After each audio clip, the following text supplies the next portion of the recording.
Now, today is Earth Day, and it carries an added significance this year as the Paris Climate Agreement is to be signed and ratified later today.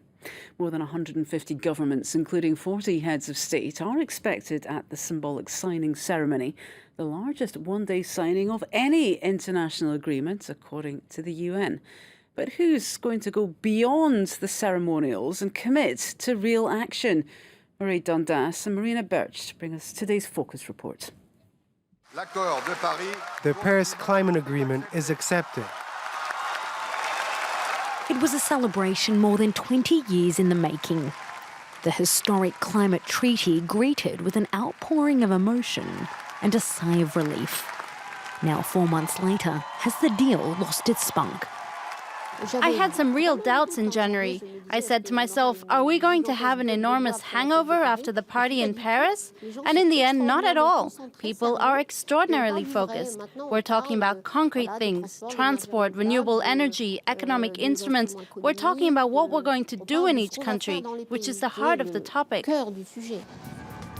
But since the Paris conference, talk of the climate has been relegated to the back pages of the press, trumped by the US election, the refugee crisis and the Brussels terror attacks. Meanwhile, the climate dream team is now in tatters. COP21 head Laurent Fabius stepped down in February. Christiana Figueres, the long-running face of the talks, will say farewell in July, and Ban Ki-moon's UN mandate expires at the end of the year. Yet a difficult phase is on the cards because today's signature in New York is largely symbolic. For the agreement to enter into force, it needs 55 countries, representing 55% of greenhouse gas emissions, to ratify it back at home. The probability that the Paris Agreement is not adopted in April 2017 is extremely low, given that the United States and China, which account for nearly half of global emissions between them, have already said that they're not only going to sign it, but also ratify it. So I think this agreement will enter into force. With the polluting heavyweights on the same page, Barack Obama's biggest problem is internal, seeing through the cornerstone of his climate policy, the Clean Power Plan, suspended by the US Supreme Court in February. In the meantime, the world's #1 emitter is surging ahead with or without the deal. This year, China will close 1,000 coal mines, as much an economic decision as an environmental one. With the price of the black rock plummeting, former mining towns are now abandoned, leaving tens of thousands of workers stranded. A few years ago, there used to be nearly 300 coal mines in this area. It worked very well. Today, all that is finished. China is also turning its back on fossil fuels in a bid to curb air pollution, which kills an estimated 1.6 million Chinese per year. With an increasing number of its people disgruntled and red alerts on the rise, the Communist Party must be seen to act.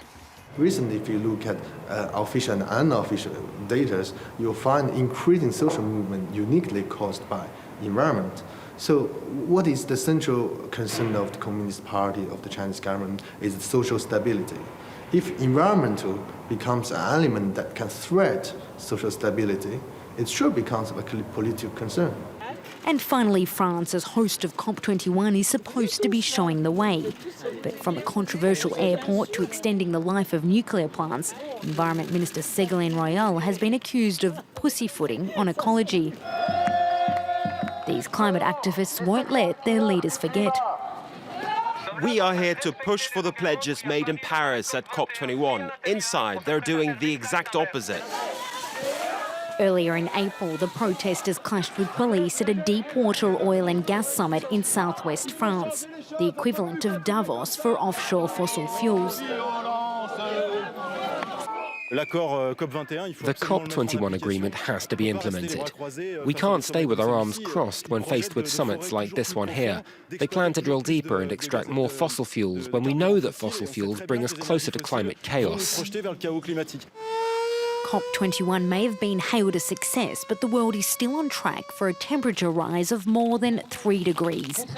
Last month was the hottest March ever, smashing a 100-year global record.